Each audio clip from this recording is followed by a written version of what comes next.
Okay, we are live. Greetings, greetings, family. Sister Shanice in the house.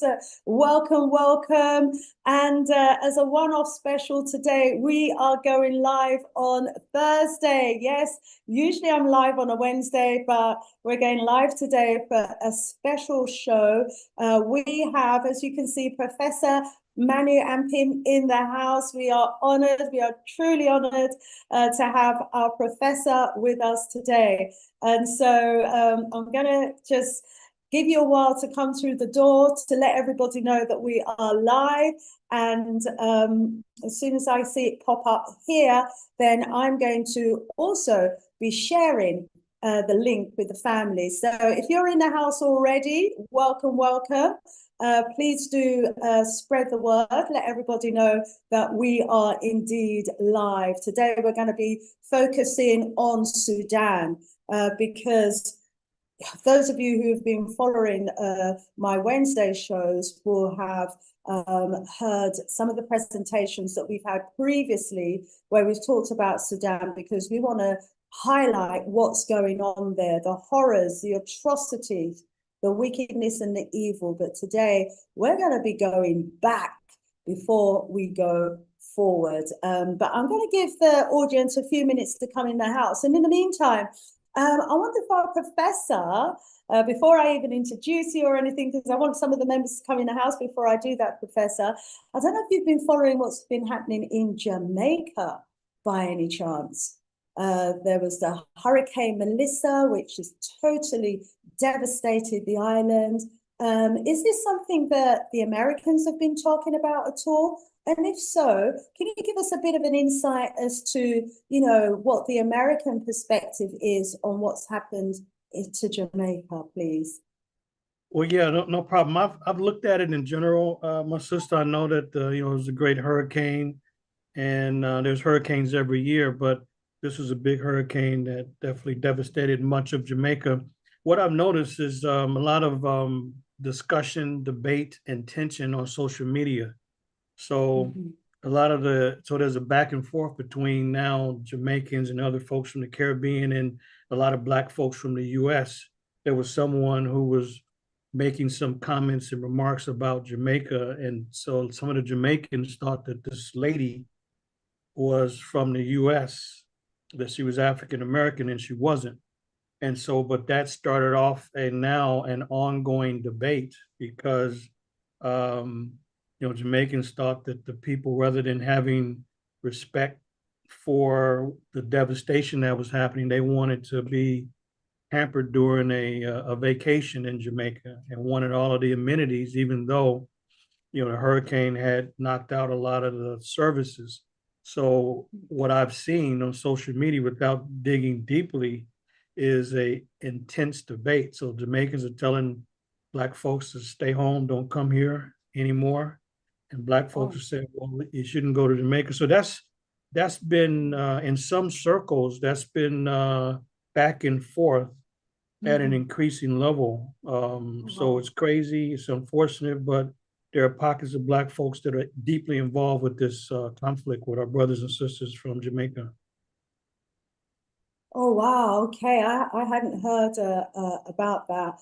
But yeah, the Hurricane Melissa, 185 miles per hour hurricane, level 5, great, huge amount of ferocity that the island has never experienced before. And there's a lot of conversation about whether it was man-made, a lot of conversation about whether it was HARP.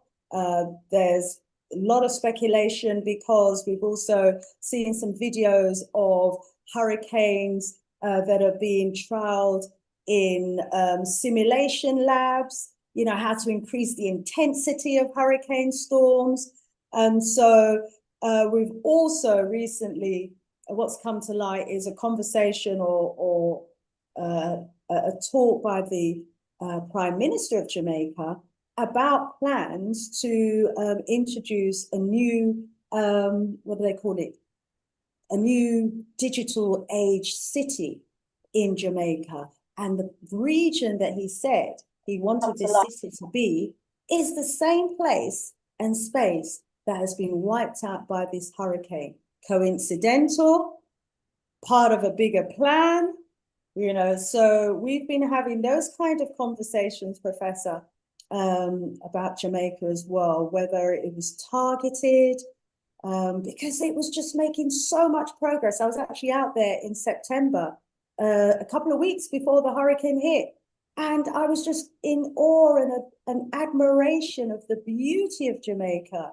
And I know there has been what, over 100 cities in America, black cities in America, that were doing very well, prosperous cities that were taken out, that are now under lakes, have got parks built on top of them. So it's kind of the same ammo, keeping the black nations down.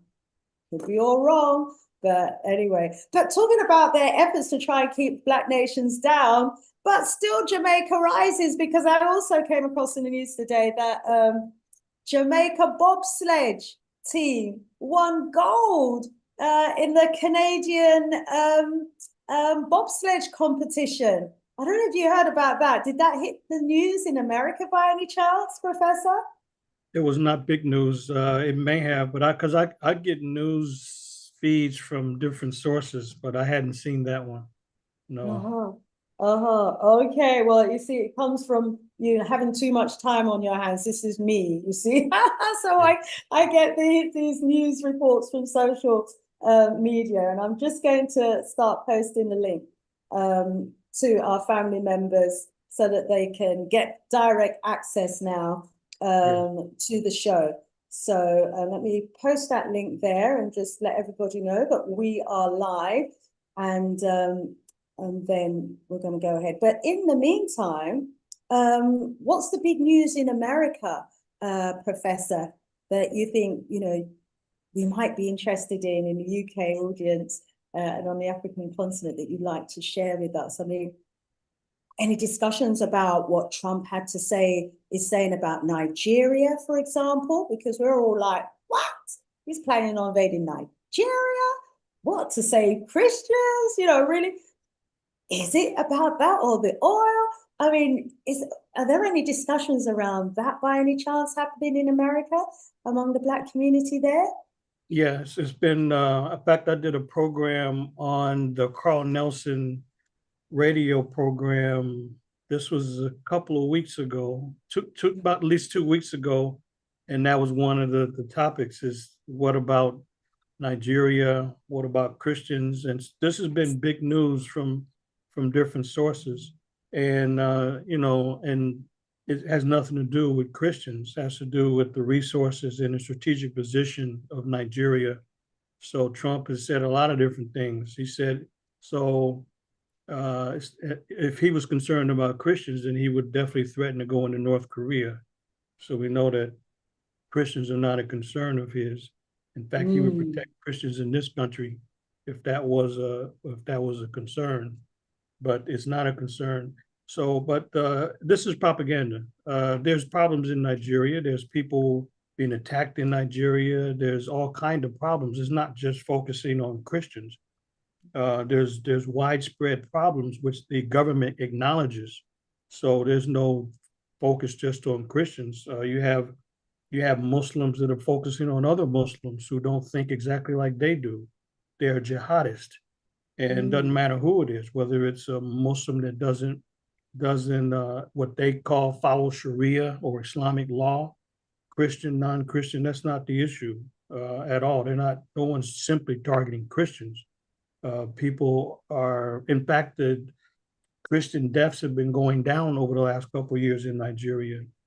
So this is propaganda. And Trump has said all kinds of things. So that certainly has been in the news. But he also said he would end the war in Ukraine in one day. He said that over 50 times, and it hadn't happened.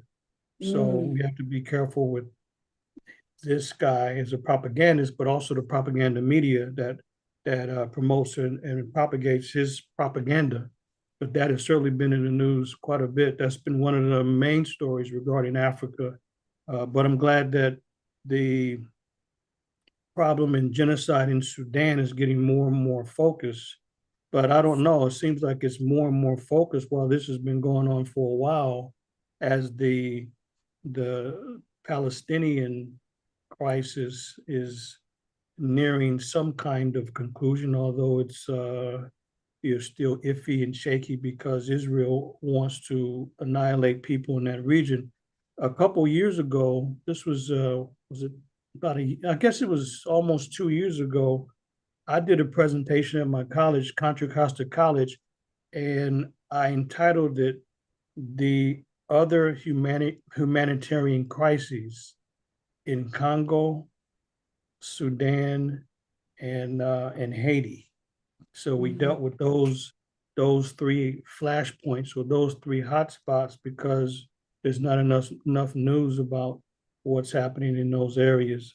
So anytime the mainstream media here is promoting a particular area or region, it's usually misguided propaganda, short-sighted, or somebody has an agenda because the problems in Nigeria have been there for quite some time. So how can some people who love war, who love killing people, all of a sudden be concerned about Christians? So, in Nigeria, but we have a lot of challenges on the continent. I'm on the continent quite a lot, doing primary or first-hand research. So there's a lot of issues. And one thing I would say, my sister, is that it is common for people to think automatically that there are outside forces, outside powers, outside imperialists, outside antagonists that are responsible. And many times they're not responsible for the creation of the problems, but they are responsible for exacerbating existing problems and contradictions. So what people should understand is that one of the greatest scholars in the 20th century, Dr. Chancellor Williams, who in the 1950s, he did research in 26 countries and among 105 different language groups. And the great Chancellor Williams, some people will probably know, he wrote The Destruction of Black Civilization, which is a classic. And one of the things that he indicated is that the problems, the modern problems with Africa, they stem from traditional Africa. And this is what people have to understand by one of the greatest scholars of our time is, and he is the what people would describe as tribalism or just the internal conflicts. And I know that there are groups that are completely wedded to their traditional life ways. And because they're wedded to the life ways of their cultural traditions, on the one hand is great because those traditions continue in one generation after another, going back centuries and millennia. So that's great that these great traditions continue. But the problem in some cases is that they're only concerned about their group. They don't give a damn about neighboring groups. And when resources are scarce because the other groups are not necessarily held in high regard, then there's internal conflict that takes place. And so you have groups that are at odds over resources. They don't fight over ideology and religion as does Muslims, Christians, and Jews. They'll fight and kill each other over ideas. Traditional Africa has never been about that. They don't fight and kill each other over some religious ideology. They will fight over resources that they need for their cattle, for example, for farming, those kind of resources. So this is something that we should know about, that if a person's not on the ground and they're just taking in Western media with a Western interpretation, they won't know this. So if you took all of the outside countries away, you still would have internal problems. Now, they wouldn't be as bad and as extensive, but they would exist because people have cultural differences. I can give a lot of examples of how that works from my field work over the many years, but this is what folks need to know. So even if you take out the enemy, and there are outside enemies, there's still internal issues. And I've spent a lot of time on the continent since 1990, so I'm talking from experience. Wow. And it's a very sad fact that we've probably got to face up to the fact, how we allow our differences, cultural differences, to cause conflict between us that then opens us wide up for others to just add fuel to the flames. I don't think any of us would suggest that we never had problems in the past and that we weren't warring against each other in the past. Those of us who know our history will know that, you know, kingdoms have risen and kingdoms have fallen, kingdoms have been taken over, you know, and subdued by new emerging kingdoms. So we know we've had those challenges in the past. And so I suppose the hope that I hold on to now is the Gen Z generation that's pushing for one Africa, one army, one government, you know, a borderless Africa. And you know, they're trying to awaken even the adults on the continent to the realization that, you know, the differences that we hold on to is what is tearing us apart, and is going to stop Africa from rising. So, we need some of these young Gen Zs in positions of power. Talking about positions of power, there was another story that I came across today. Last story before we go in to introduce you formally to our audience. And that is that there was a coup in Guinea-Bissau. Did that one hit the headlines at all in America by any chance, Professor? Didn't come across my feed, no. No, not that one either. Yeah, some army generals have taken over the government in Guinea-Bissau. They just had elections there, and another coup on the African continent. Oh my gosh! I'll tell you where there needs to be a coup in Tanzania. That Hussein murdering. She's murdered about 1,000. This is according to CNN. Almost 1,000 of her own citizens, young people, for protesting. I did a little video on that recently because they've convicted the former Bangladeshi Prime Minister to death. They've sentenced her to death for carrying out similar atrocities against her people. And I'm hoping that, you know, this shakes up and wakes up some of these leaders on the continent who, you know, who are using their police forces to murder their own civilians. People like Ruto, the Tanzanian Prime Minister or President. Time for change, time for change. Okay, I think we've given our audience enough time to come through the door. If you're in the house, please do let us know. Use the messaging section for your live discussions and chats to let us know that you're in the house. And also you can use it for any questions, any statements, any comments that you may have. I can see we've got the Jamaican drunker in the house. Rise up, greetings.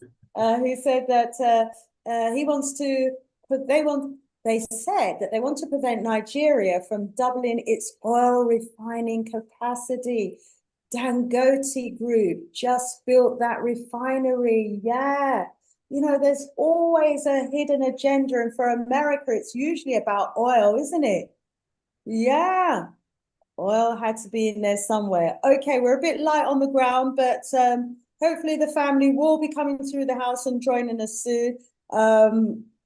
Welcome. Please do drop us a note and let us know that you are indeed in the house. Okay, let me go over to our notes because we have a very distinguished guest with us today, Professor Manu Ampim, and I am going to go to his CV so that I can, his bio, so that I can introduce you to him because wow, family, this is someone who I've been looking forward to interviewing for some time now. So I'm really excited that we've actually got him in the house. And I should have had his CV to hand, but I'm going to find the link and click on it any moment now. I'm not looking good tonight, am I, family? You should have known the problems that I had behind the scenes just to get on today. So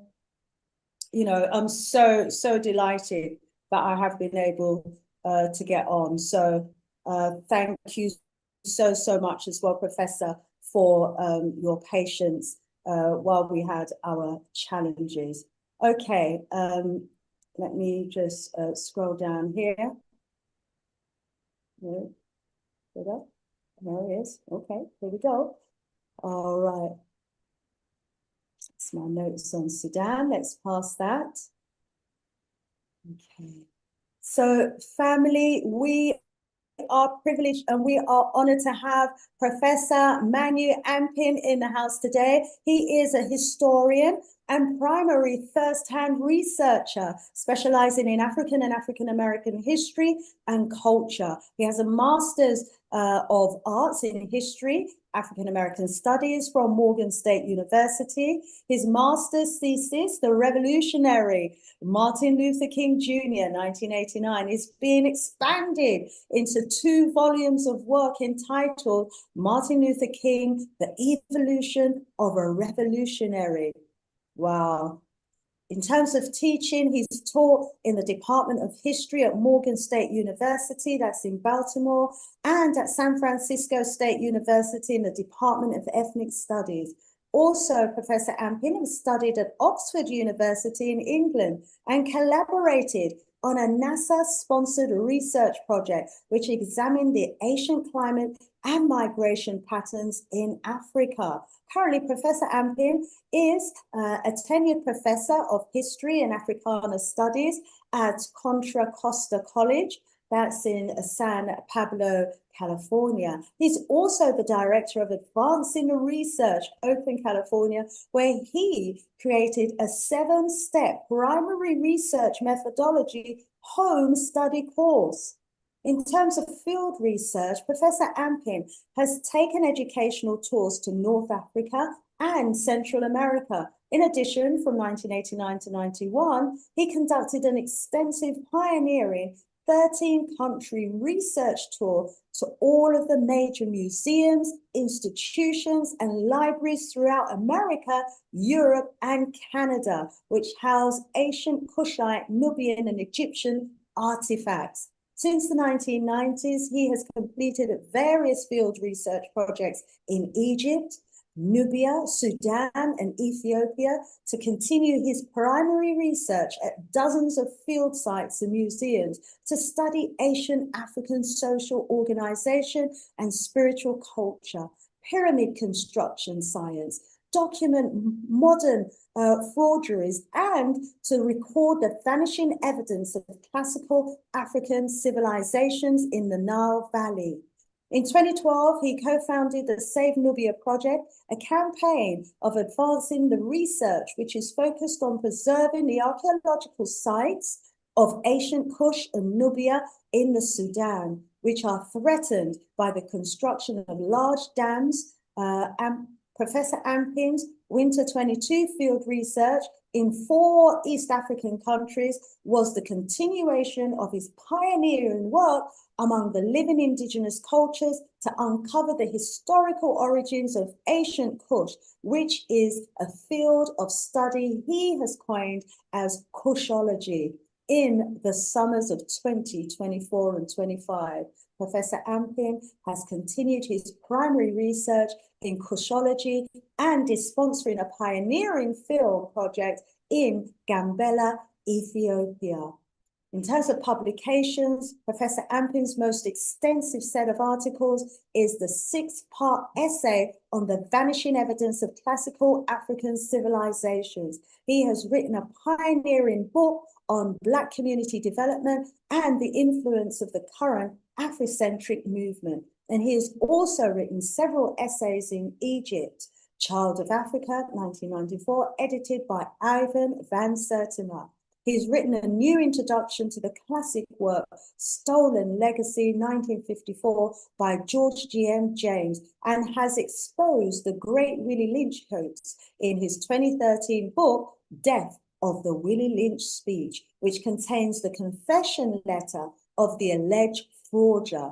Wow. Ampim's recent book is A History of African Civilization, second edition 2023.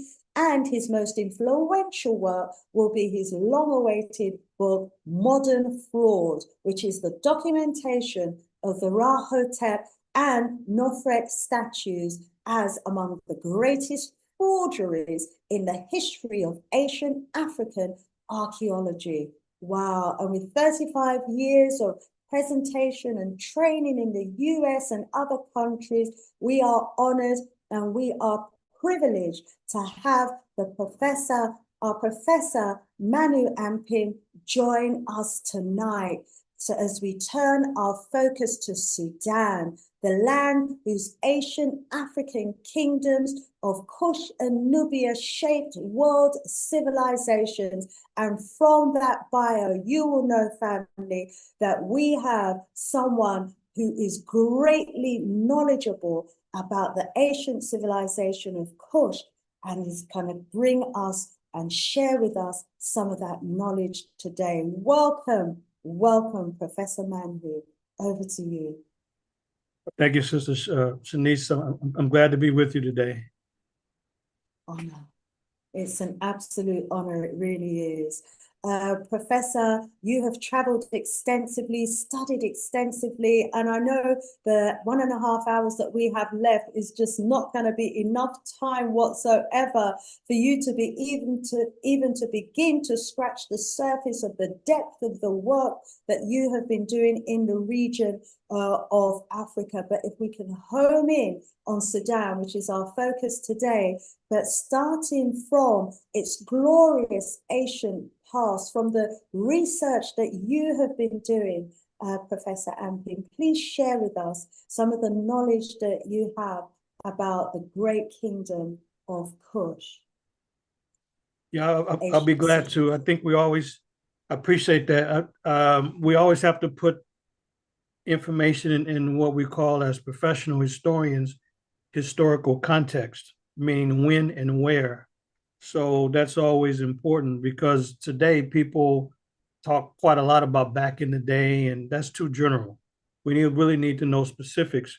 And it's easy to talk about conflict in Africa, but you're totally right. We have to look at the foundation and background and look at the history as if we were looking at and reading a novel. And to understand a novel, you have to read it from cover to cover. You can't just start in chapter 3 or page 108 and understand the story. So looking at the East African region and more specifically Sudan, it definitely requires that we look at the civilizations of Kush and understand the greatness of ancient Kush and the greatness of Nubia. And then that will help put some kind of perspective on where we are today.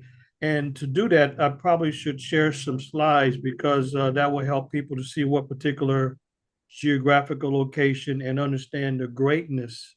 And I've been actually doing field work in Africa, as I mentioned a little while ago, since 1990. And I've been doing primary and first-hand research going back to 1989.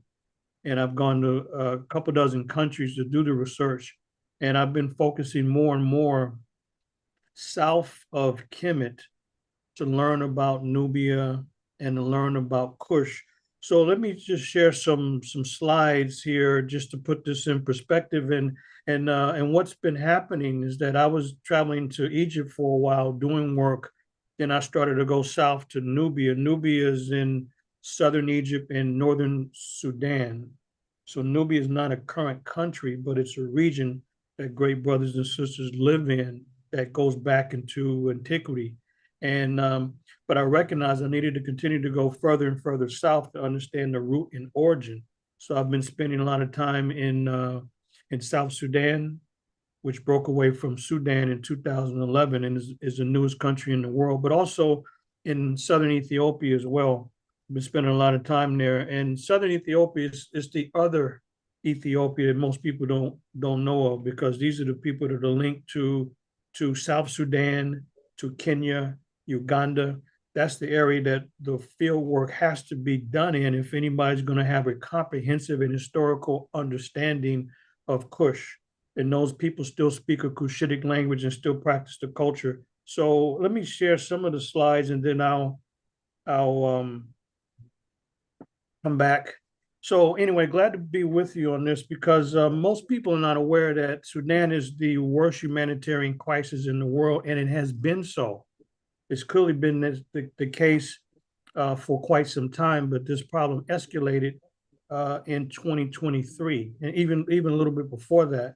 So this is my book here, History of African Civilizations, which really is just a small portion of what I know about African civilizations. Is what I teach at Contra Costa College, and rather than just making the book available to the students, I decided to also make it available to the public and the community as well. So this is just a small part of my work. So we want to look at this area here. We're not sharing screen as yet. Sorry, I'm not sharing. Okay, Not sorry yet. about that. Let me. Okay, sorry about that. I got excited. That's okay. Okay, let's share. Let's go back. Sorry about that, folks. And in fact, I do screen share. I do screen share every day, but I got excited. So anyway, okay. So all right. So let's take a look here. And so anyway, this is the book I was just referring to. And this person here, this is the greatest builder in the history of ancient Kush. And this is the greatest builder of them all, Taharqa. And those are pyramids in the background from Sudan. There's twice as many pyramids in Sudan as there is down north in Egypt or Kemet. So people should know that Sudan was the heartland of the ancient Kushite Empire. So this area here is really where we're talking about Northeast Africa. And by the way, folks, some of you probably know this, but if you're looking at a map, and there's many maps that are available online and elsewhere, if you want to know if it's a current map or not, there's only one place to look. If the map has South Sudan, then it's a up-to-date map. If it doesn't have South Sudan, which is the newest country in the world because they voted for independence from Sudan in 2011, and they voted for independence because they were not going to allow the former dictator in Sudan, Omar Bashir, to impose Sharia or Islamic law on them. So a large percentage of the population of adults in South Sudan are part of the military or former military. So anyway, Kush is the oldest of the classical African civilizations. By the way, we say classical rather than ancient because classical means the highest rank, the highest value, the highest class. Classical means the standard, the model, the guide, the prototype by which everything else is judged. So when we talk about African civilizations of the past, it's important to use classical African civilizations, which means far more than just saying ancient. So I coined the term Kushology quite some time ago. We hear about Egyptology, or many of us call ourselves Kemetologists and not Egyptologists. There's Nubiologists, but Kushology is what I coined as a field of study because this is one of the most important archaeological and historical regions in the world. And there was no definition because very few people know much about ancient Kush and are doing very much research about it. So this is why I decided to start do systematic research on ancient Kush. And this is the region of ancient Kush. And this region is under assault. Sudan is the worst area that's under assault. But this is a map we created with the Save Nubia project. And all of the areas you see here in kind of the peach or pink color, this is part of the ancient Kushite Empire. And this is the heartland of Sudan. So here's the border between Egypt in the north and Sudan in the south. This is where the pyramids and other great monuments were built. But Kush was not just in Sudan, but as anybody can see, South Sudan, Ethiopia, Somalia, Eritrea, Djibouti, current day Egypt, and also across the Red Sea in Yemen and Saudi Arabia. This is part of ancient Kush. And so this is the area that I continue to do the systematic primary or field, first-hand field research in the East African corridor. So this is Taharqa again. And these were master and major builders, building for eternity, building out of granite. And you have massive statues that don't get enough credit. This statue is actually in front of the Sudanese National Museum in the capital city of Khartoum. And honestly, I hate kind of hesitant to see what the area looks like now, because we'll talk about it in just a minute, because of the current vandals and genocidalists who have destroyed artifacts from classical Africa to make sure that there's no memory of the past. And my work has been to help us recover from historical amnesia, and part of it is evidence. You know, you need evidence because documentation beats conversation every day of the week. So lots of destruction of artifacts. This one, I don't know if it's still there. People have seen a lot of these images of ancient Kushites, such as this. And this is not an exaggeration in color. They're literally jet black, blue black, amazing black, wild black, beautiful black, literally. Not just chocolate, but super black and beautiful. Yes, very important to know that. It's important to know the high status of women. So if we had time, I would go through these details, but let me just show artifacts or just some of the images so people get an idea of what comes from the region, because it's all at stake now because of the outrageous war that's being perpetrated by international criminals. By the way, just one thing people should know, I'll just point this one thing out. If you see these hairstyles, yellow and red, these are not wigs. That's not an exaggeration.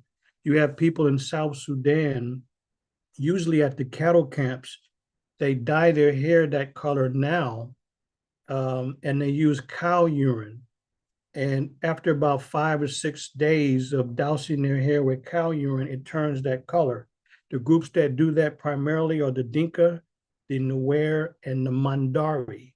So when you see ancient art like this, and when I'm talking with the elders and chiefs and kings and show them this, they are stunned by it, but they're able to give insight to images from thousands of years ago that they've never seen before, because that's them.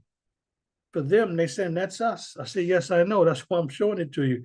So we don't have to guess. I don't have to guess as a Kushologist who the people are by the hair color, the hairstyle, um, and the skin color, all of these details.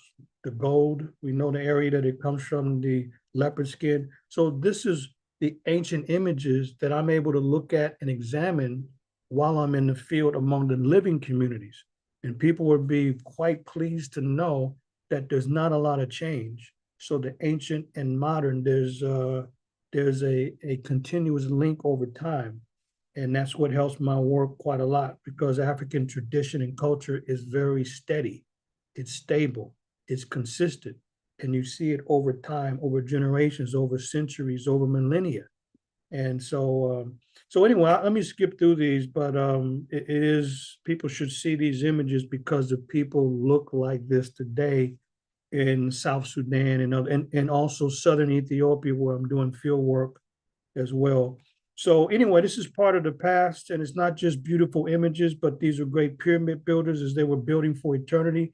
There's different pyramid sites. There's at least 223 pyramids in Sudan, pyramid field in Nuri, pyramid at El Kuru, Jebel Barkel, which is a sacred, that means sacred mountain.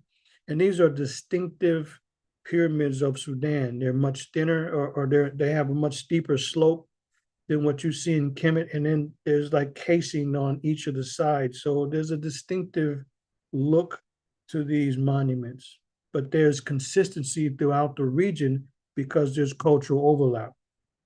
But these are a lot. So now, people might see this image online and say these are the pyramids of Meroe. They're not from Meroe. These pyramids are from Baguia. Meroe is nearby, maybe 2 kilometers. It's pretty close, but this is Baguia. Anyway, so there's great temples dedicated to the god Amun, and but there's change. So in the region, it first started in the northern area when the Egyptian government built the Aswan High Dam from 1960 to 1970, and they built that dam in the middle of the lower or northern part of Nubia. And this dam is the largest man-made, it created the largest man-made lake in the world. So if you take a look at this map, you see Egypt and you see the city of Aswan, but this lake, the dam is here that I just showed, the Aswan High Dam, the Nile was flowing from south to north, not because it's magical. It's flowing in this way because the mountains are in the south and the valleys down in the north. So the water is backed up because the water is flowing this way. It's backed up and created a huge, the largest man-made lake. And so underneath Lake Nubia is 39 Nubian villages so the people had to flee or be flooded.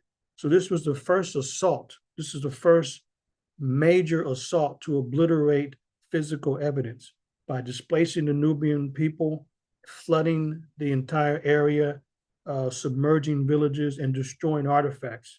And only a small fraction of the artifacts that were saved, and those were the ones built from stone, like temples. But anything made out of mud brick or underneath this lake, a 340-mile long lake, underneath.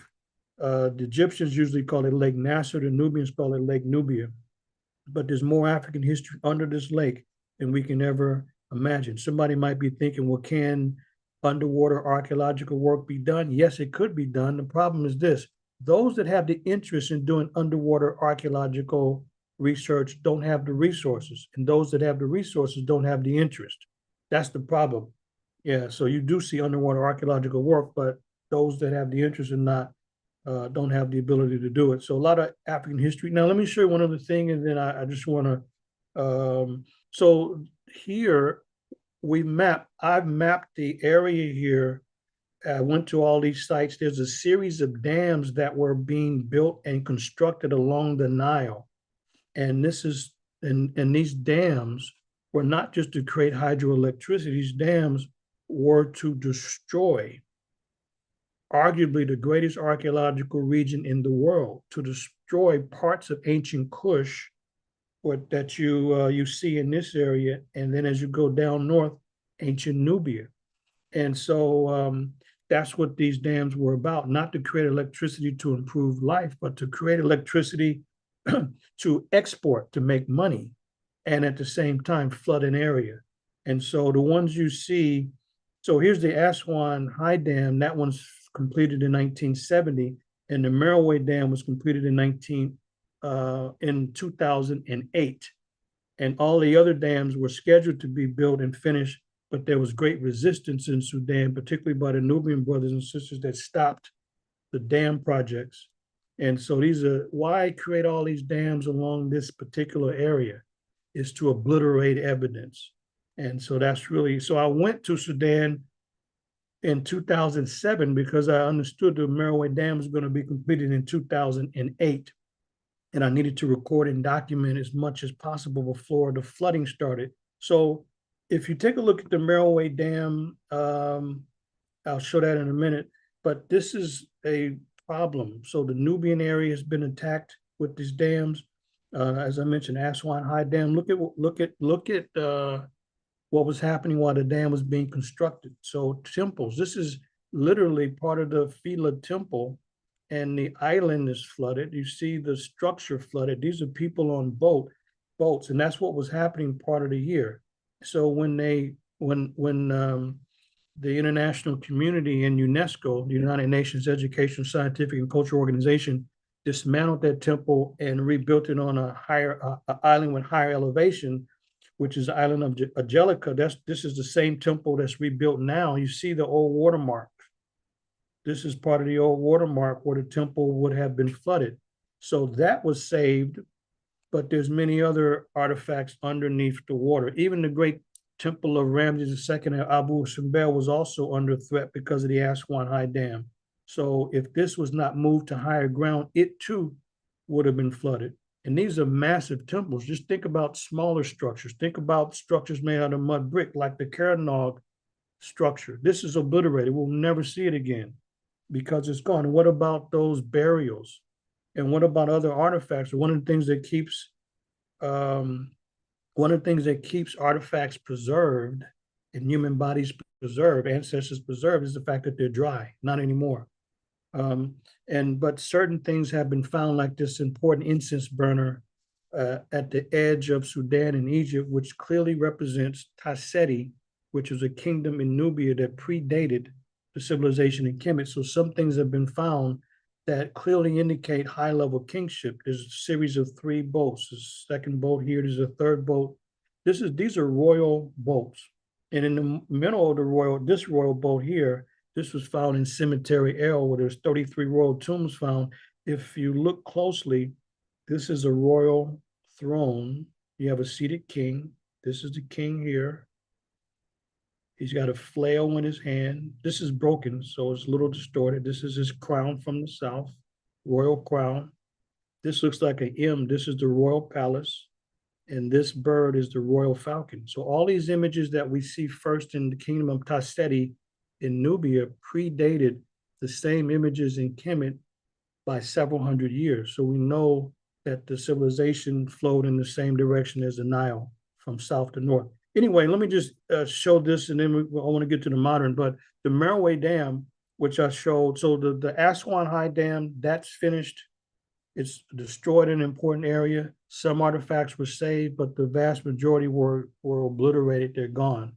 And some were stolen and taken to different European countries that helped out in the excavation work. But the Merowe Dam in 2008, so this is the area I just showed. So the Nile is flowing in this direction as it flows down north. And this is when we were there in 2007, and there's a major operation at the Merowe site. You have us a joint venture. This is written in Arabic. This is in English. Now you have approached the construction site of the Merowe Dam project in Chinese. So the Chinese are intimately involved with building these kind of projects that are hit and miss. Some are good, such as roads. Others are outrageous and bad because they're building dams to flood important areas. And the problem with the Chinese is that they don't have a moral compass. There's no ethical compass. It is important that they help with some projects because we've been in remote areas, and trust me, it is much better to be able to go from one area to another in maybe 3 hours with a paved road than a half a day or a whole day. So it's not all bad. The problem with the Chinese is that there's no moral compass. They'll get involved with any project, no matter who the hell is hurt by it. And so anyway, so the impact of the Merowe Dam, 2,500 previously unknown archaeological sites from Kush are flooded and destroyed. Not artifacts, but archaeological sites. And 50 to 70,000 people were displaced without any compensation from the Sudanese government. So lots of things I could share with you, but I know time is moving. But this was a very important area. And I was documenting, I don't know what exactly this is. We would have to excavate to find out. But you can see all of the things that are now totally underwater. This is a Kushite pyramid that was partially kind of reconstructed just to give an idea of what it would have been in its heyday. So all of this is now underwater. It's flooded, gone, obliterated. So even before we get to really the wars of killing brothers and sisters in Sudan, you have the obliteration by these construction projects to obliterate evidence.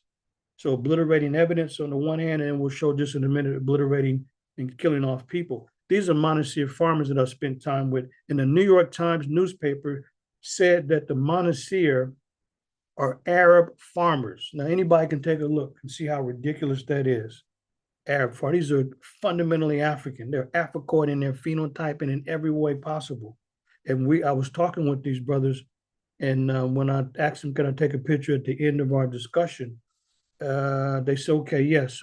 But they said, take us near our crops because we're farmers. They were never compensated, even though they were displaced.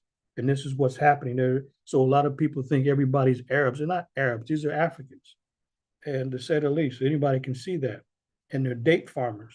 So anyway, they were moved to the El Muntaga Desert. I don't care how much water you pump in. It's never going to have a fertile land like they were living on before they were displaced.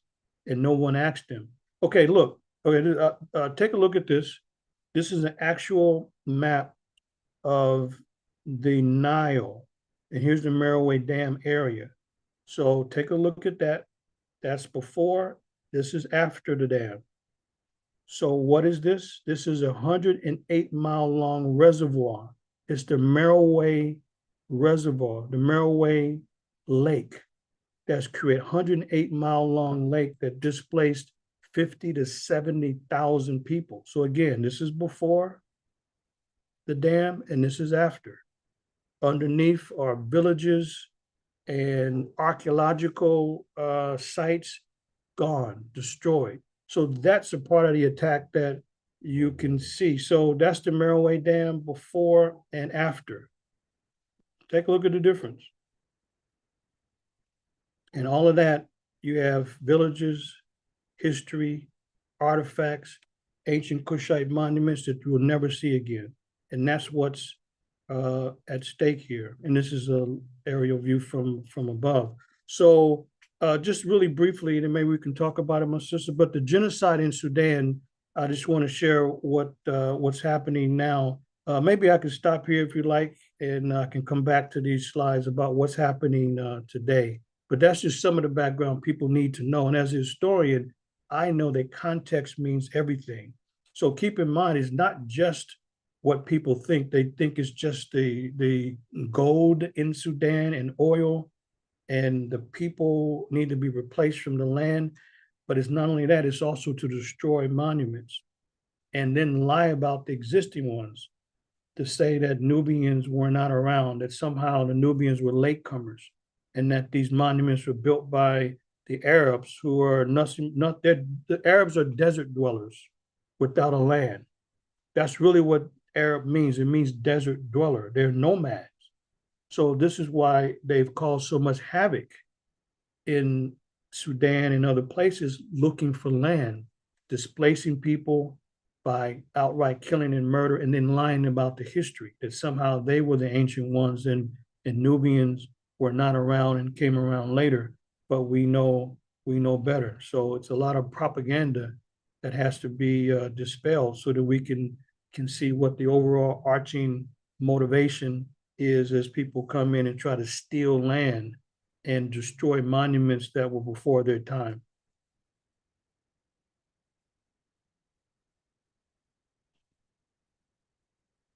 You're on mute, sister. Get myself off mute. Thank you so much, Professor, for that historical context there. And, you know, it's such an important reminder of the greatness of the classical ancient civilization of Kush. And I really love your terminology, Kushology, as well.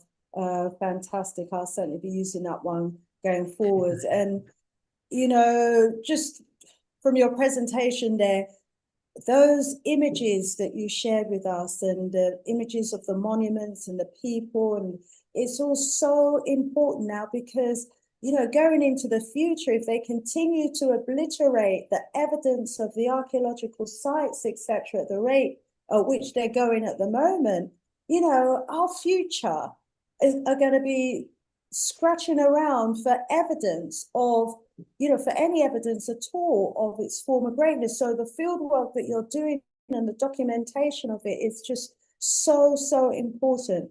And it's painful. It's painful as well to just see what's happening. I mean, in Britain, they would never allow, you know, even a single stone to be touched if it had any, you know, ancient significance that they thought that they might be able to claim.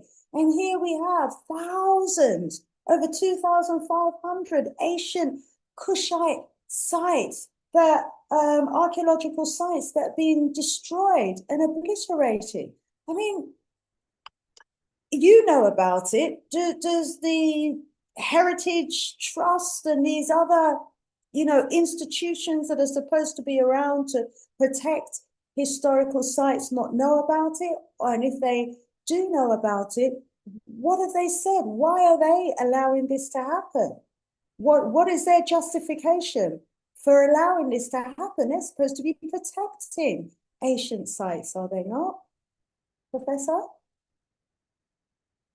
You're on mute. Yeah. My turn to be on mute. Sorry, starting something here. So you mean are you asking about the government in Sudan? Why aren't they protecting, or the international community? Or yeah, we have these international heritage protection site type institutions and organizations. Yeah. And they're supposed to protect ancient sites around the world, like UNESCO and the like.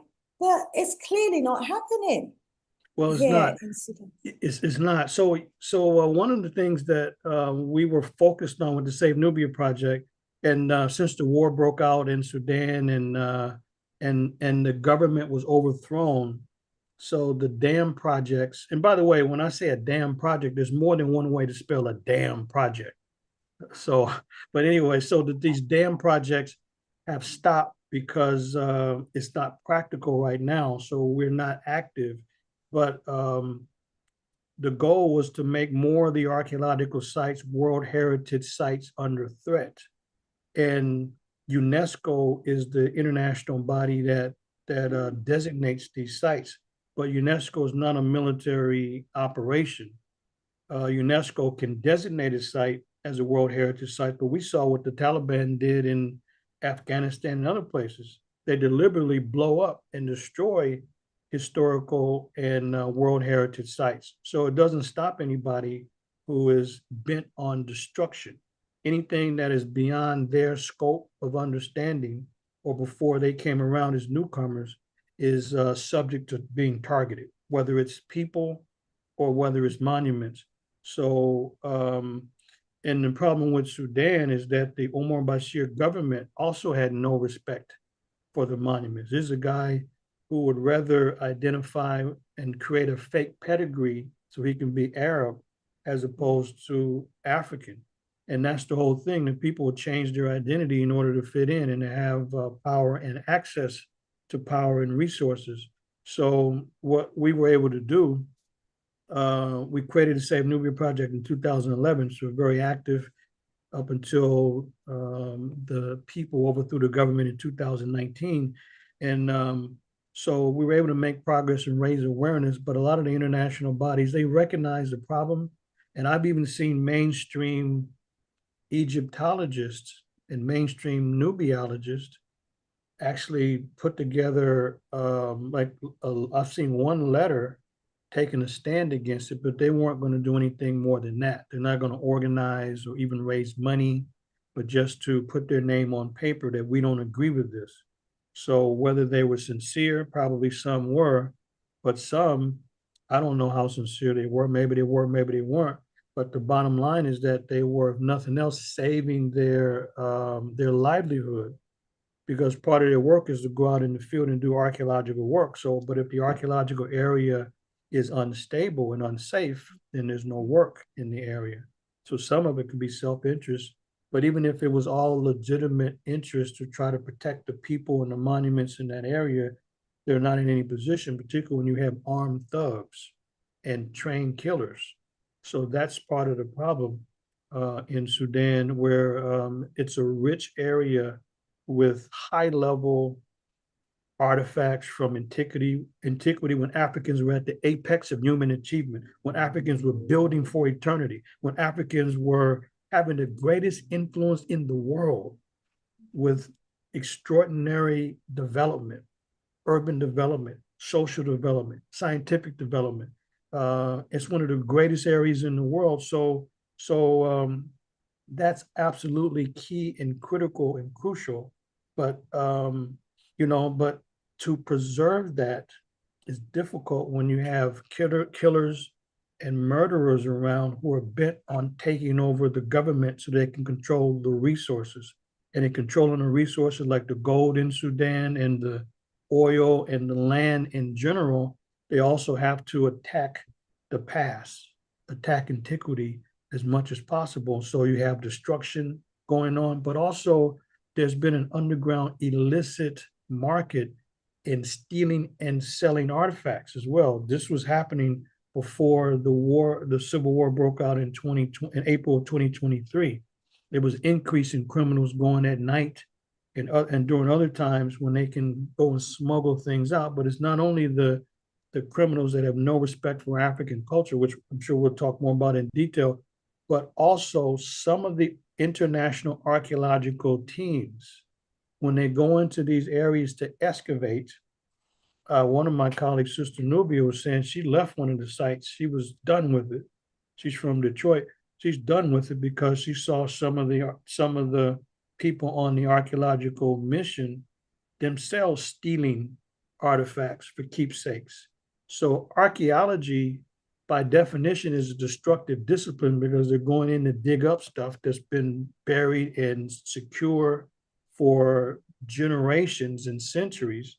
And they start digging up stuff all of a sudden, and there's always been theft. In fact, the public museum came about as a result of theft. And some of the biggest thieves in the history of all of the world are right in the UK, in London, the British Museum. These are some of the great thieves. The British Museum, the British Library, you name it. Oxford, their collections are based on systematic theft of artifacts. People don't willingly give up those sacred objects that belong to them and their ancestors. This is taken through force. And the British Museum officials are absurd, they're outrageous. They say that we can't give back these artifacts because it's against our laws. Well, look what laws were in place when you stole the artifacts in the first place. Then their backup argument is that we're better caretakers than the governments that countries we took them from. Better caretakers. The British Museum is the only place that I've ever been to in the world, that I know of in the world. And I've been to many museums around the planet. I've never heard of this before. The British Museum officially allows flash photography. No museum allows flash photography because it's well known that the flash, it damages paints, the original paints. So if you see someone flashing, it's because they don't even know how to work their camera or they're disrespectful. They think they're going to get a good photo. You're not going to get a good photo from the one that you can get in a catalog or postcard, because those photos are staged with the right lighting. So how the hell are you going to go in there and get a better photo when the artifacts are behind the glass anyway? Plus, you're not even that talented. So turn your flash off and show some respect. But the British Museum allows flash photography, and many of the great African artifacts are not even behind glass. And so what the average person does, my sister, is that they're like children. I'm serious. The average person, when I'm leading a tour, I have two rules. Number one, come close, because we don't want anybody else in the public museum complaining that we're taking up all the space. We don't need nonsense. So come close so everybody can walk by. And then number two, don't touch, because you have dirt and oil on your hands. And what do people do? They're not even thinking, they want to touch. And that's why if you look at artifacts, they're always discolored. They're discolored. They're discolored at the place where people are always touching on it or leaning on it. So when I've taken people to museums, I show them, see how this is discolored? Watch what happens in another 5 to 10 years. You'll more visibly see the erosion. But that's what takes place. And that's kind of what we're dealing with, as it's hard to argue greatness without evidence. So while that's one of the frontal attacks, then the second significant attack that concerns us is what's happening to the people as they're being displaced. But people cannot separate the two. Otherwise, they won't understand that it's a multi-front problem and a multi-front attack if we look at Sudan in a whole. And that's why this concerns us. And I know that you've done, on your channel, I know you've done several programs, so I appreciate you staying focused on Sudan. So I know that some of your audience has heard some of it before, but I will give insight, a little more different insight, because I've been there on the ground. Mm-hmm. Yes, and thank you for sharing those insights. And clearly what's happening is, it seems to me, a deliberate attempt to erase the evidence of our history, so that in the future, our futures just won't know that history and how great they really are. And others who don't look like us, like what's happened in Egypt, will be trying to claim our history as their own. Wow. Wow. But, because our ancestors built in stone, that in the future, there'll be the right equipment where you don't even need to go underneath you don't need to dive, but you can actually, from satellites, be able to map out the cities and the stones and the pyramids and everything. Wow. We've got a big fight on our hands. Not even UNESCO can protect our archaeological sites. And we know that with those archaeological sites and those pyramids, there are tombs there of our ancients, of our royals, and they took a lot of their worldly goods with them. Evidence again of, you know, our former greatness. They're just trying to deny us, family. We got to read. We got to find out how great we really are as a people, because they're trying to wipe the evidence away. So we've just touched on there really the historical foundations about Kush, its greatness, the great African civilizations. We've seen some of those images of our people wonderfully clothed. Those images are thousands of years old. You know, hairstyles, hair dyes, coloring, clothing, belts, shoes, gold, everything going on, thousands of years old. And I'm just going to touch on a little something that I found out about from some documents that I was reading to do with Ireland. We had African so-called tribes in Ireland with red hair. Now, these are, you know, from the research I've done, I know that these were short-statured Africans who had migrated from West Africa and settled in Ireland thousands of years ago. And these group of Africans used to dye their hair red when they were going to war so that they could recognize each other on the battlefield. And you've just told me from visiting tribes in Nubia how they used to, what they used to use to dye their hair red. Because you said they dye their hair red and gold, and they still do that there today. And they took that cultural tradition with them all the way to Ireland, but that's another story. Let's get back to today's discussion, but thanks for sharing some of that field research. I know it's vast and it's a show in itself, but you mentioned Bashir. They call him a dictator, you know, huge amount of politics surrounding, especially concerning ethnicity. I wonder if you could share with us what that 30-year or so dictatorship under Omar Bashir looked like back then, please. You're still on mute. Yeah. Yes, I appreciate it. So Omar Bashir, he ruled Sudan, dictator for 3 decades, from 1989 to 2019. And he identifies more with being Arab and being a Muslim with anything else. His mother's from Dongola, but he doesn't recognize that. His whole thing was to impose Sharia or Islamic law on the entire country. So as a dictator, his goal is to dominate people and take and steal resources. That's why the dam projects were very important, not to create electricity for the people, but to export the electricity and make money, and at the same time obliterate indigenous communities.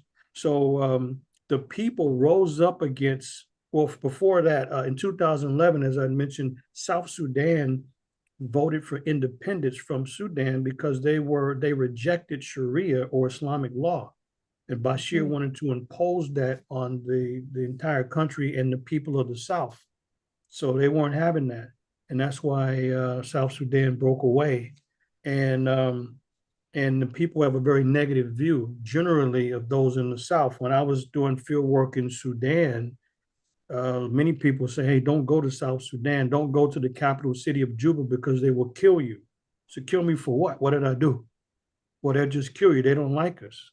I said, but kill me for what? Why would they kill me just as I've got? It doesn't make any sense. So when I asked these people, have you gone to Juba, the capital? Have you gone to Juba? Have you gone to, hadn't gone? I said, you know, if I listen to any of you cats or listen to anybody, I would never travel anywhere in the world.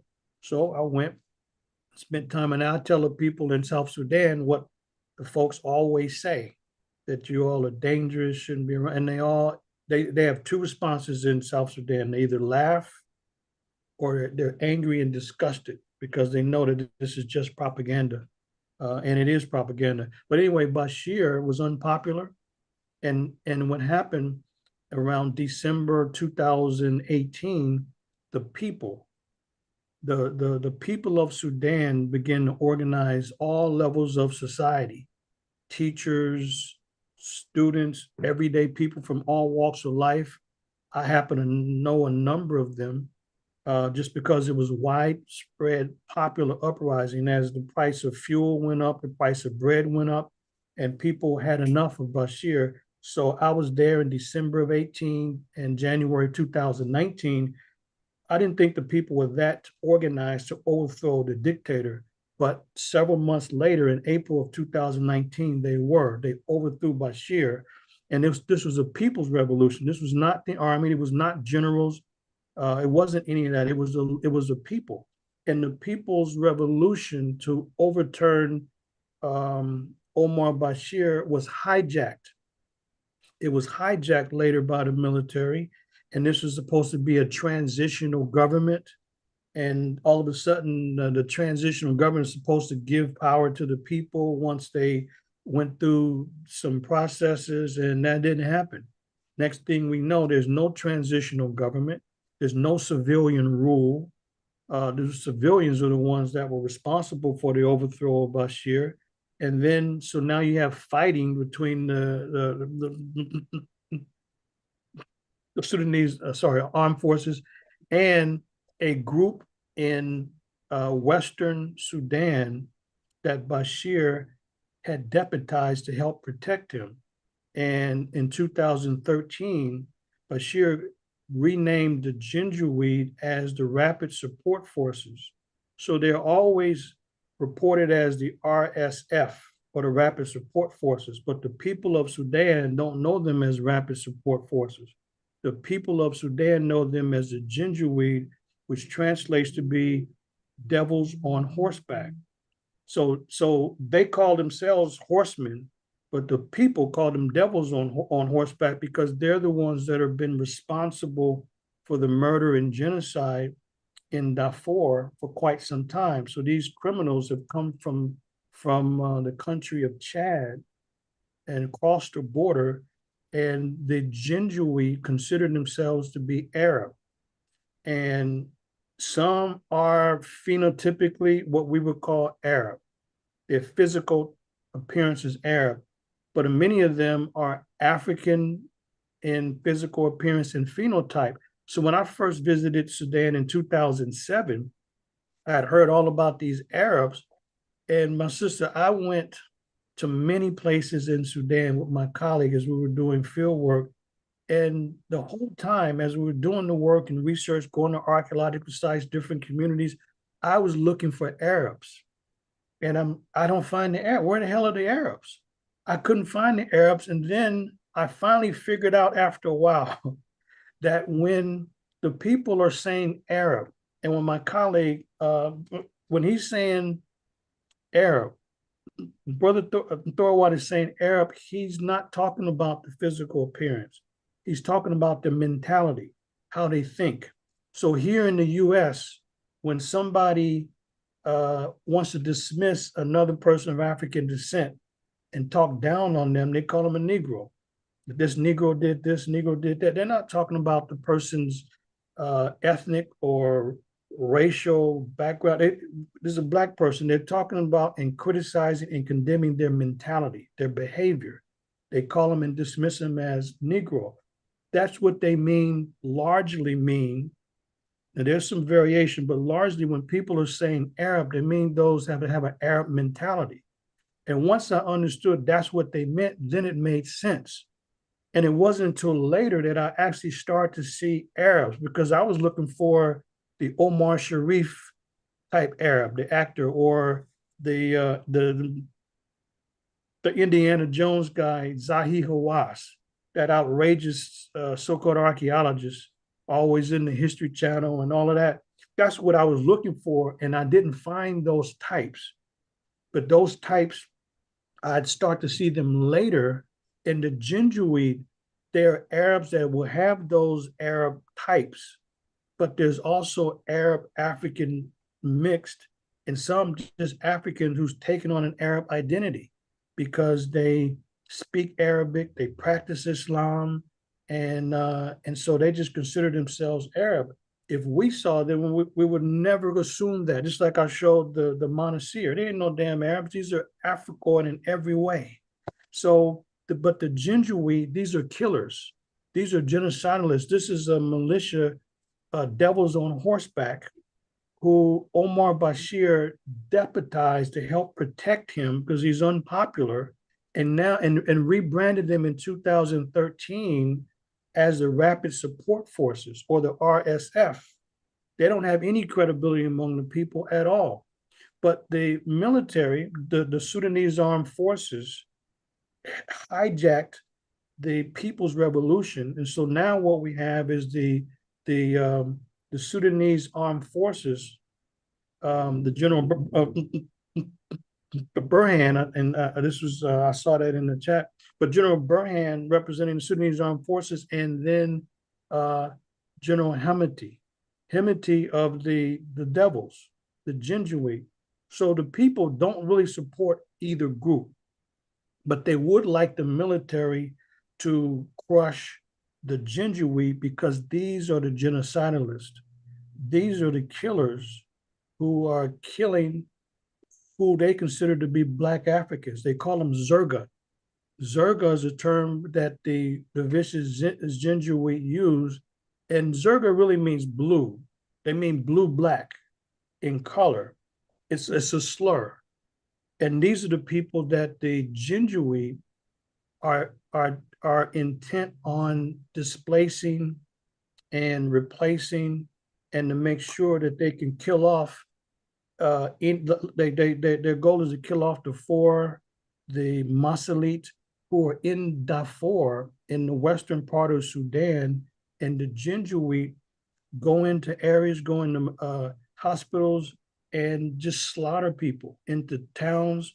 And this is what's happening. The reason why it's the worst humanitarian crisis, not only did Bashir give energy and weapons and support to the Jinjui, and now they're looking to take over the entire country against the government, but their goal is to replace the indigenous Black Africans who they have no respect for, and then do that and try to claim that Africans weren't around, that they were the ones somehow connected with these monuments that I had shown, that Nubians went around, and the other so-called Black Africans were not around, and that they were somehow there but these are nomads. These are desert dwellers, nomads without really a homeland. And the other thing about the Jinjui, we should not call them the Rapid Support Forces, but the Jinjui, they're ignorant. Like most of the jihadists, those that want to impose a jihadist state in different places in Africa, and they're the same. And one thing we know, they're ignorant. They don't read. They have a low mentality, and these are mercenaries. And so so many of the people, if they see a Jinjui, there's no questions, there's no tribunal, they kill them, because these are the killers that have taken over a large part of the country. I have over 120 adopted members of my family in Sudan. Everybody's been displaced from like the Khartoum, the capital city, and they've all been displaced. Now they're in Egypt, Saudi Arabia, the United Arab Emirates, Germany. They're in different places because people have been displaced, people killed, people displaced, and the Jinjui, these nomadic killers, they have no mercy at all. They've said it very clear that the goal is to kill off all of the males and kill many of the females, but leave enough of the women around to reproduce so that the next generation would be Jinjui. And this is why it's the worst humanitarian crisis, because it's not just displacing the people and taking the land and then lying about the great building traditions of the past, but taking it a step further to literally wipe out the so-called Zerga, which is an outrageous slur, and then leave enough women so that they can reproduce. So that's what's happening, and it's happening more in that particular respect. It's happening more on the west, in Darfur. So you have slaughter like the El Fasher hospital a couple of weeks ago, a maternity ward, but they don't have any problems with just wiping out people by the hundreds in mass graves, because that's what happens. That's what they do. That's why the people want the ginger wheat crushed. But they also understand the military, also the Sudanese armed forces hijacked the People's Revolution. So they're not some heroes, but they do, but the people do have, more of an association with the military to help defeat the extreme genocidalists. And this is what's happening. So this is what's happening in the country. And of course, the ginger wheat, they have outside support. A lot of the young people, as you were mentioning earlier, before we start talking about Sudan, the problem with Generation X and a lot of the young people, they're on TikTok. That's one of the worst things that have happened, because people put their whole life on TikTok, and the TikTok influencers, most of them are totally ignorant. In order to be a real influencer on Instagram or TikTok that has clout, you are expected to, even if they're faking, to be able to have the kind of financial clout to go to Dubai. If you haven't gone to Dubai for some high level party or being some yacht girl or some other nonsense, then you're not a respected influencer. So they spend all these resources and give credit to anybody that can go to Dubai and spend and record. But Dubai, are you kidding me? The United Arab Emirates, as a country, they are criminals. These are criminals that are supplying the ginger wheat, the weapons. And the reason why they have an interest is because they're extracting and stealing a lot of the gold. So as long as they can get the gold, the UAE, United Arab Emirates, they don't mind sending in all of these weapons. So they have all of these gold mining companies. So when we were in the remote areas, going to remote villages and archaeological sites to do the field research, we would be driving literally for hours. Nothing's out in the desert, not even a road, just just driving. Hopefully you don't have any problems because you're out there, you're by yourself. And I've never seen so many dead camels before. I mean, just a bunch of dead camels. I mean, it's tough and rough. So you look ahead after a while of driving, and it's like, lights and things. You think it's a town. Oh no, it's not a town. We get close. This is a high level, extensive mining operation.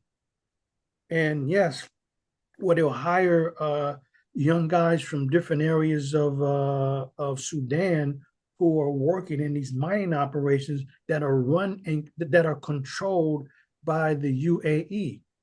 And they have Sudanese front companies. But if you actually trace where these criminals are actually based, they're in Abu Dhabi, they're in Dubai.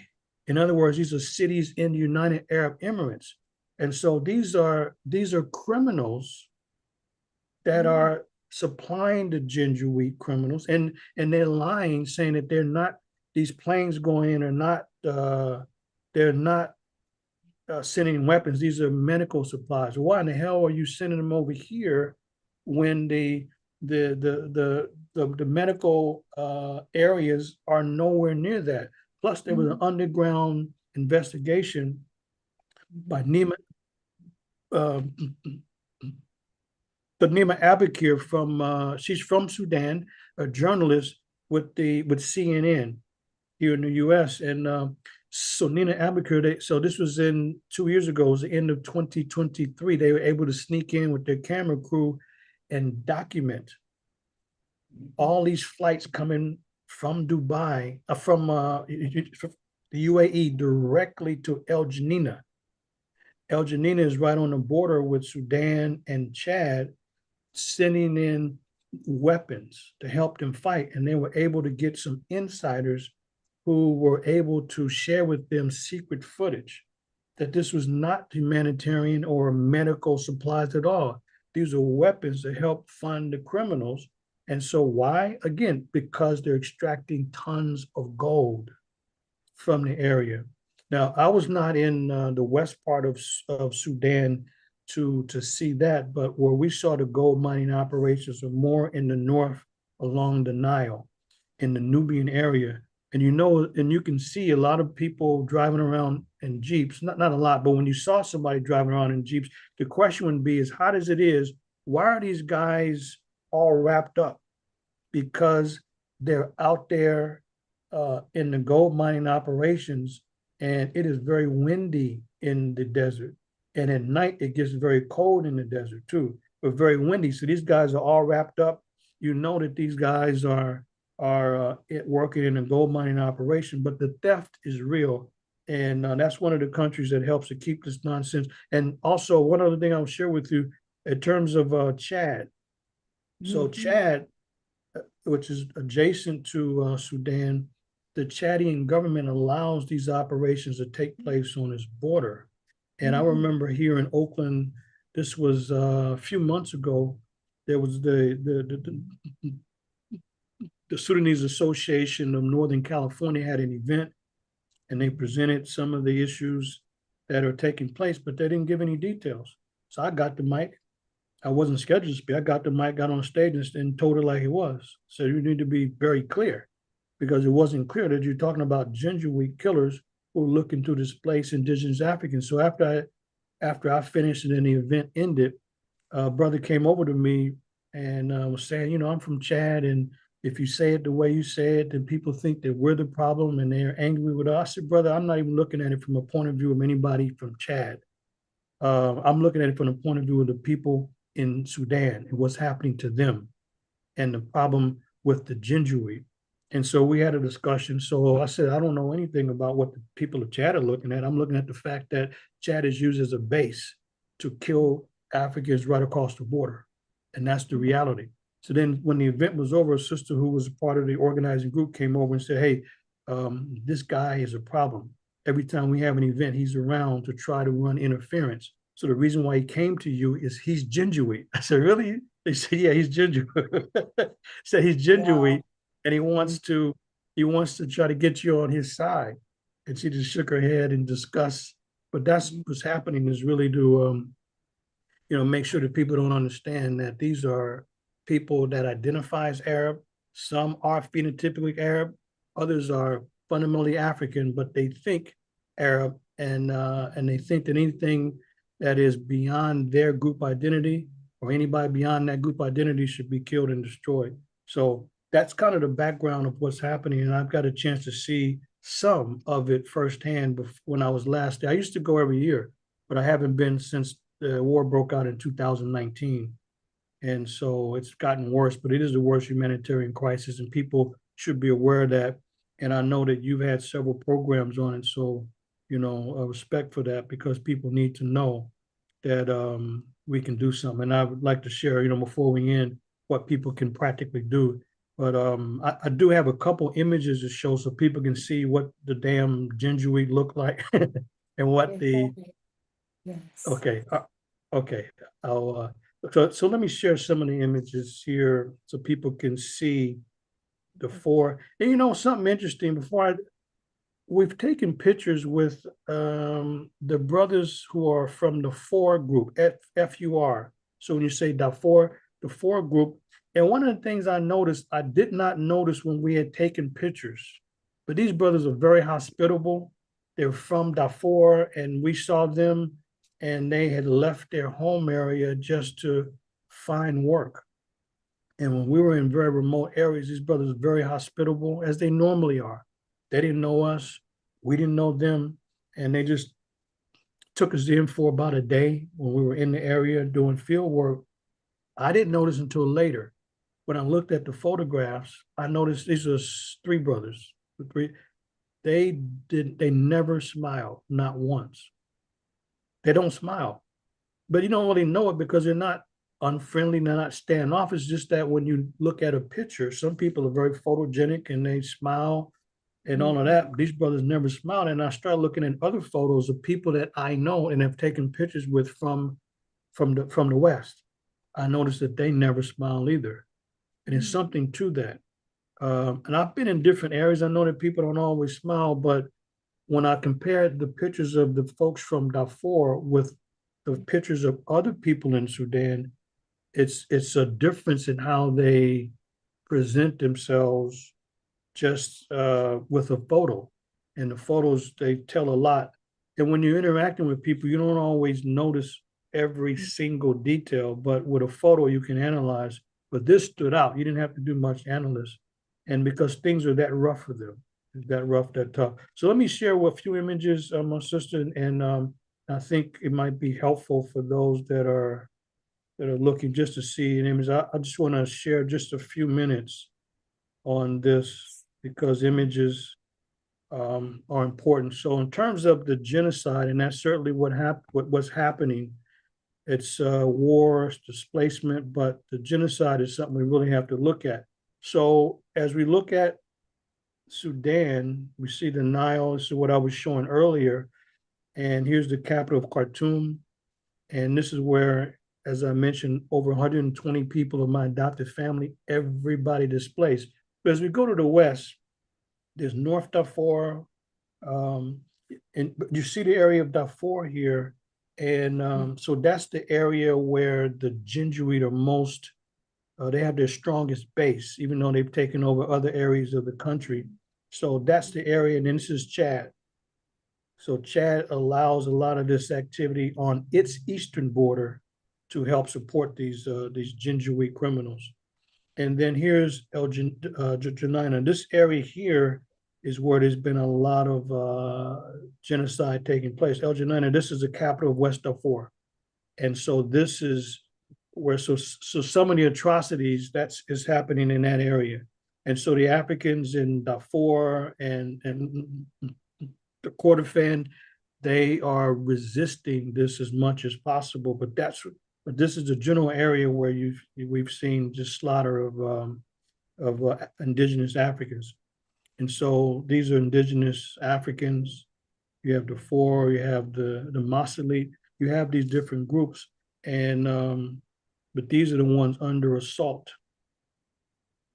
These Africans in the west of Sudan, in the Darfur area.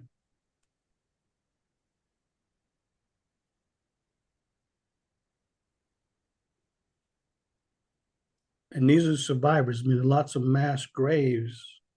It's just hard to kill everybody, but that's what the Jinjuit want to do. So people are, they're on the move, leaving large areas, by the thousands to try to go to safer areas. This is why there hasn't been a lot of coverage. The BBC was able to get access once. I know the CNN was able to get access, but this is not common because the Jinjuit are looking to kill off anybody. So the Jinjuit, these are devils on horseback, literally.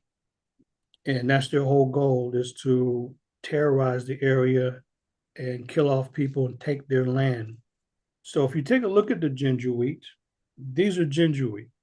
So they're not all the typical phenotypical Arab types, but I can tell you one thing, they're ignorant.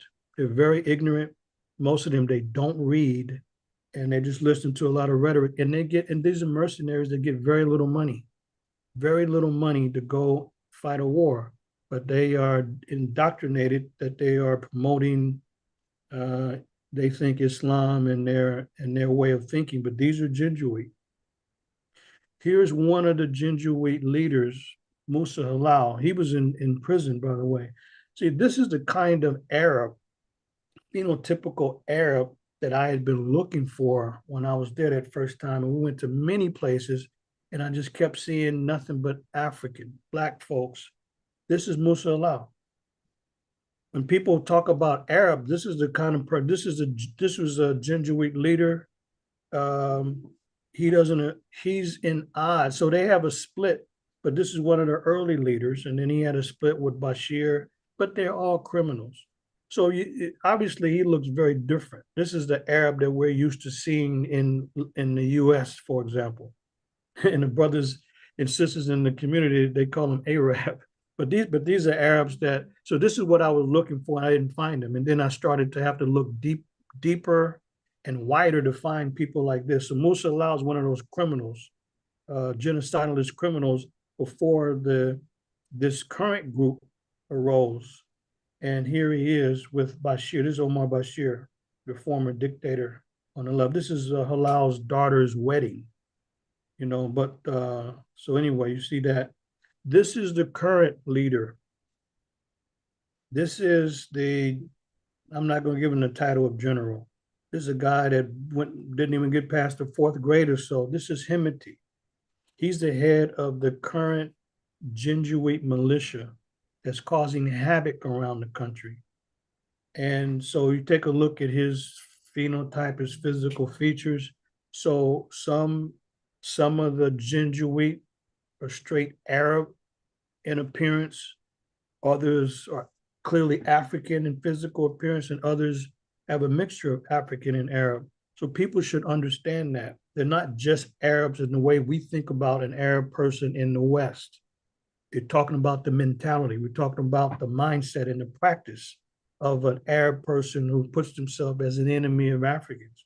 So this is the current criminal that's operating here. He's the one that's over the Jinjuit that Bashir had elevated to the rapid support forces, supposed respectable level.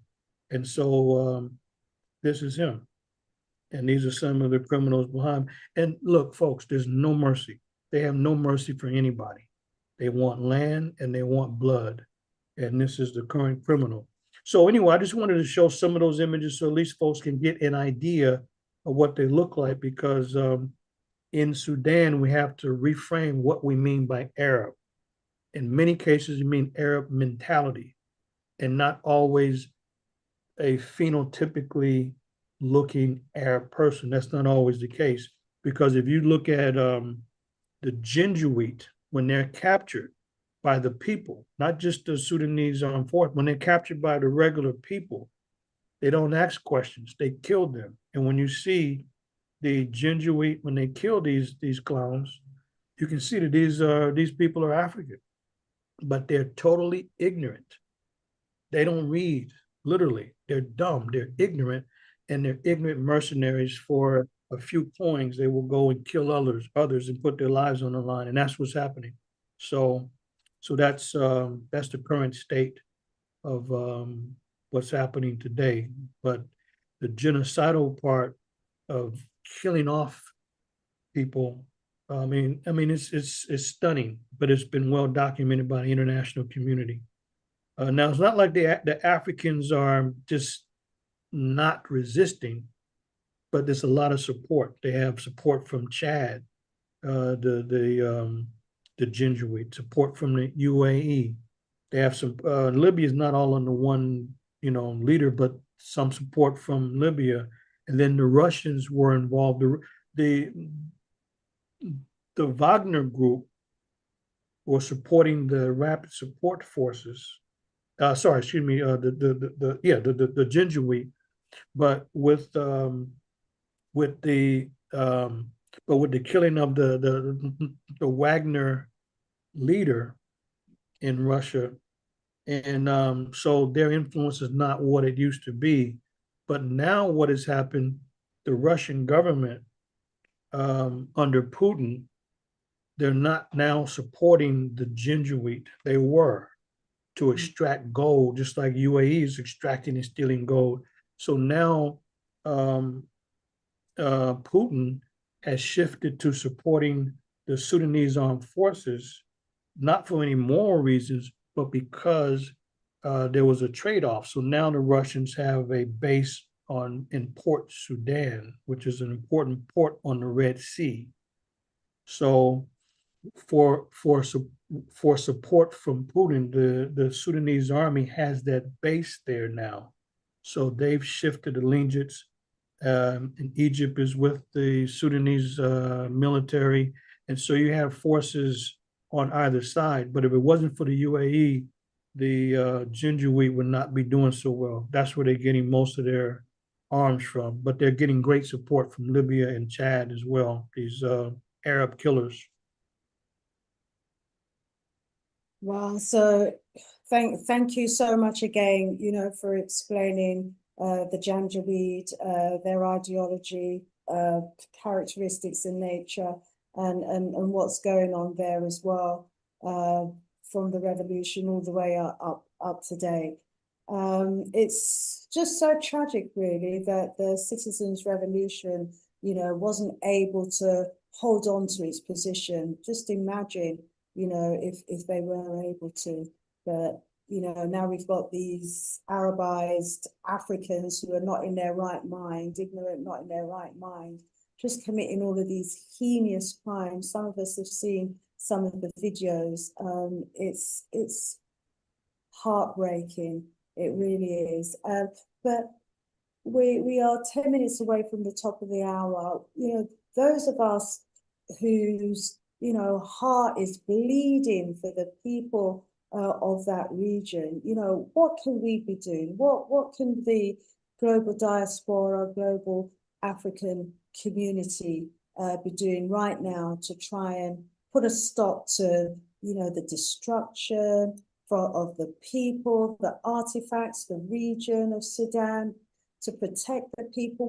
What can we, the ordinary people who are concerned, be doing to try and bring about a stop, a change in policy, a revision of the strategy, a revision of Chad's involvement, the UAE's involvement, Russia, Egypt? They've all got their vested interest in this war, because they're all just grabbing the resources. So, and we know this. But the people are being slaughtered in their tens of thousands. I mean, what can we do? If you was to put out a call to action, Professor, what steps would you suggest it is that people ought to be taking? Yeah, a couple steps, a few that's possible. One is I've helped people leave the area so that their families and children and families are safe, because the Jinjuit have taken over a lot of the homes in Omdurman and Khartoum and other places. So I was able to send some resources so that people could evacuate the area. So if people have contacts or people they know, Sister Maada is with us. She's from Sudan in the northern area. Sister Maada, if you all are doing anything in Washington, D.C., maybe you could indicate how people could reach you or any other groups in D.C. or New York about what you all are doing there to help support. So one would be resources that could assist. Is this our sisters in the chat right now? The one? Yes, yes. Right. Okay. Yes. Your Sister Thank Maada. you. Yeah, Yes. Sister Maada Manan is with us. She's in DC. Her family's from northern Sudan. So one would be to help if you know people, or a second thing is that is what you're doing now. People should get the word out. This live should be shared as widely as possible. If we can flood the market, I know that YouTube, they suppress things, but if we can get the algorithm in our favor on this platform, and also X and TikTok, and share, and that people should like this video, like the video, so that it can get some traction, and share the link in their network so that more people will understand Sudan. And even if they have an understanding, I've given more information from my personal experience, and we get the word out that way. So more news agencies and more regular everyday people will talk about and discuss Sudan. I was glad to attend an event, which I mentioned some months ago, where the Gingerweed guy was at, because it helped to give insight, because there was cultural food there. There was, cultural dancing to introduce people to the culture of Sudan. I thought that was really important. So having events would be important, and people will have events if they learn more about the significance and the importance. Also, I just put in the chat, there's a Sudanese American Physicians Association. So I'll put it in again. So it's SAPA, Sudanese American Physicians Association, and they deal with food and medical relief. that they assist people with in Sudan. So their site is SAPA, Sudanese American Physicians Association dash USA.org. And so I just put that again in the chat. So if people want to send resources, they are a credible organization that's helping people on the ground because there's a great need for food, for medicine, to help the people that are still in the area. Everybody, I mean, it's been millions displaced, but there's still people there. Some have come back, but it's coming back to what? Because it's going to be very hard to rebuild the infrastructure. And some they're gone permanently because there's not enough infrastructure in place. And then after a while, as people are raising their families and trying to get acclimated when they're in different places, it's not always easy, but sometimes it's easier to stay where they are because there's so much rebuilding that has to take place. So, but those that are still there, that organization SAPA .usa.org, that's a organization that people can support so that they can support the people. So those are some things that are practical that can help the people, our brothers and sisters in Sudan, because that is the worst humanitarian crisis in the world, bar none. Professor, if you could email me, the organization and any other organization that you know of that are credible organizations that people could go through to provide help and support, please send that info and I'll put it in the description under the video. Because in the UK, many of us as Africans have been switched off and away from the mainstream traditional charities that used to claim to be offering aid and help and support to people in Africa, because years ago that it was exposed that it was like a penny out of every £1,000 or something that would be spent in Africa, and a lot of people just stopped giving to those aid organizations. And so we have a situation where even the humanitarian organizations are not getting enough money to be able to help the people of Sudan because there's such a lack of confidence. But people who want to give ought to be able to find, legitimate, meaningful organizations that they can give through. So that would be really good if you could email those to me and I'll post them. And to everyone in the chat that's been commenting, thank you so much. I know, Professor, somehow you've managed, you're typing in the chat and you're talking and you're reading the chat at the same time. Amazing. So thank you for those who have been keeping the chat alive with your comments and your statements. If you was to leave us with some closing remarks, Professor, what would you want to leave in our thoughts? I mean, you've covered so much from Kush's former greatness up to its fall, and as we can see, it's continuing to spiral downwards. Somehow, we've got to be able to stop that fall and turn the tide. But how, I think we need to have more conversations about the how and what we need to do. But what thoughts would you like to leave us with today, please, Professor? Yes, thank you. I appreciate it. Well, what I would say is that we really have to take in what we've discussed today, that, what the real issue is in Sudan. It's really displacement, physical displacement, genetic displacement, and replacement. That's what it's really about. And so we should be aware of that and know that there's a great tradition, a great high-level civilization that's in that area. And these people, if they were able to take over more, they would destroy all of it, literally. So we should know that that's what's at stake, displacing and replacing the people, and then lying about who created the monuments in order to create a false memory. And So we should keep Sudan in front of us and always promote and discuss Sudan, and always challenging people to learn more and to see what they can do and to keep that in front. I mean, even we have, I know in the UK, you had Black History Month last month. We have African Heritage Month coming up in February.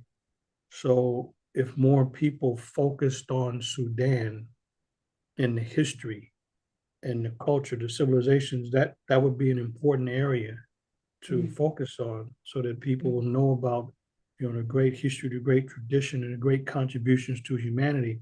So we don't have to wait for a special month, but because a special month is coming up, we even have Kwanzaa coming up, but it keeps Sudan in front of people. That's what I would say.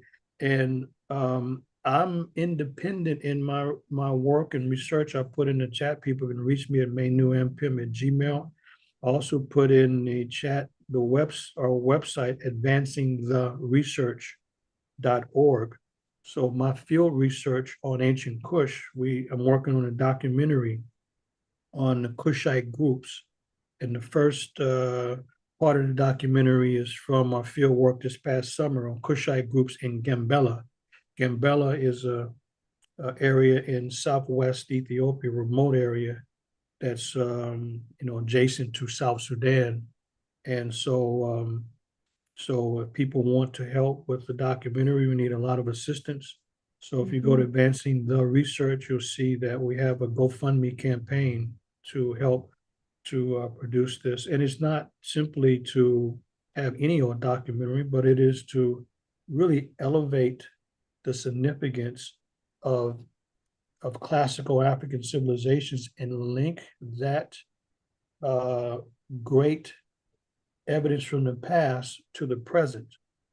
So I'm literally in the most remote areas. You can't get more remote than the areas we're going to interview chiefs, elders, and heroes. Those are the people that we interview, chief, elders, and heroes, and to learn about their current practices, because the current practices are fundamentally linked to the past.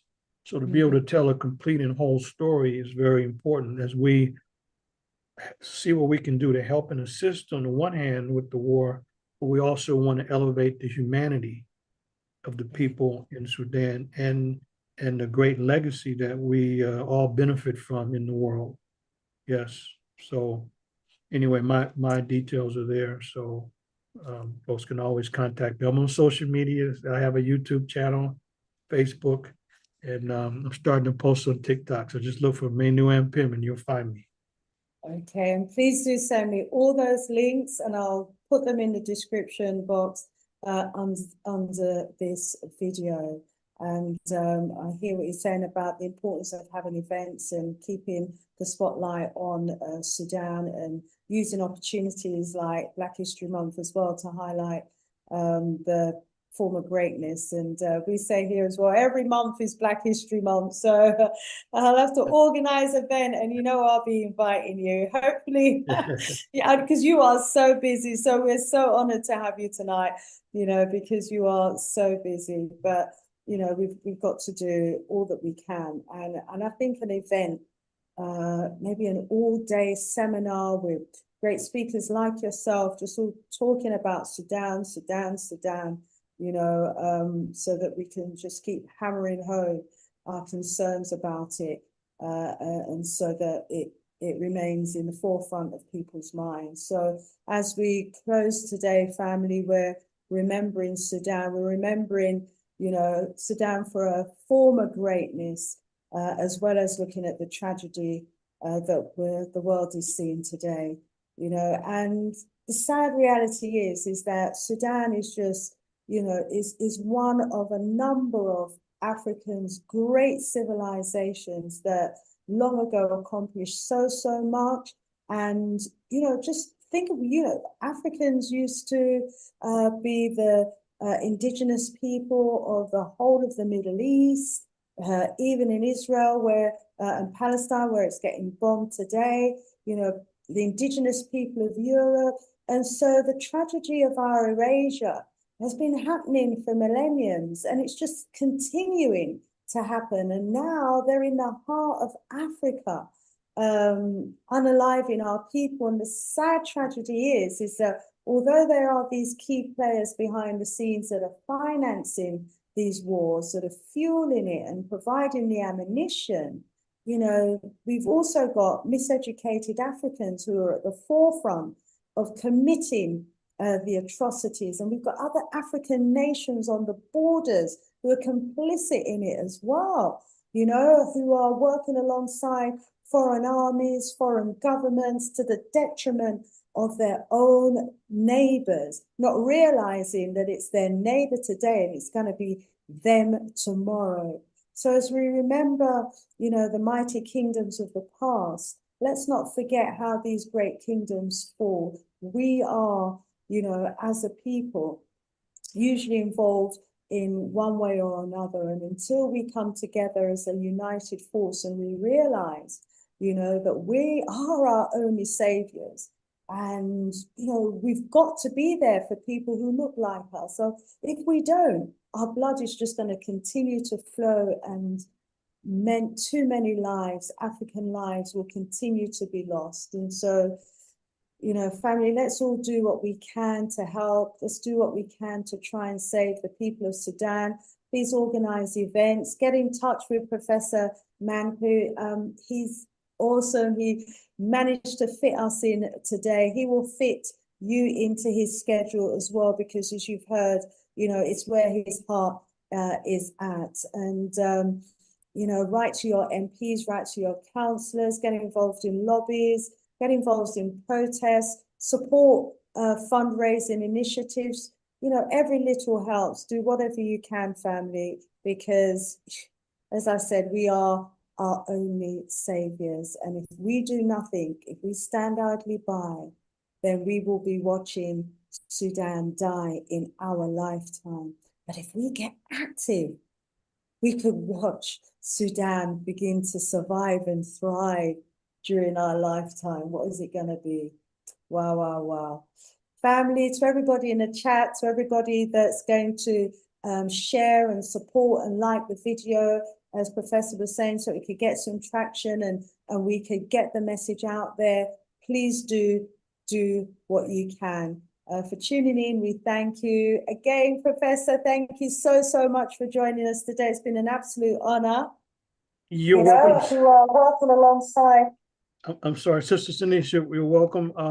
I would challenge everybody that's still in the live to like the video right now. I only saw 5. Oh, wow. So we need Come people on, right fam, you now. can do better than that. So we need 6, we need 10, we need 15, we need 20. That's a practical way people can help, because then the video is going to show up in the algorithm. Now we know that YouTube is not going to promote it, but if there's more likes, at least we have a better opportunity. So that's one of the easiest things that someone can do, is take the 2 seconds and like the video right now before you log off. Please do. You know, remember, you have to be signed in as well to be able to like. So if you're just viewing and you're not actually signed in to your own YouTube account, please do sign into your YouTube account, give it a like and share. As Professor said, it's not going to cost you anything. It's absolutely free, but it could be helping the people of Sudan, which is what we all want to be doing. Thank you for that. So please do like and share the video. And we will be returning to Sudan very soon. I'm not going to let this one slide. Thank you so much, Professor, for taking the time and for all of your amazing work. You know, thank you so much. And I hope at some point in the future we'll be able to learn more from you about your first-hand research that you've been doing and your studying of the artifacts and what it's been revealing. You know, love to hear more from you on that as well. Take care, stay strong, stay powerful. Here to help and support in any way that I can, that we can. Bye for now. Take care.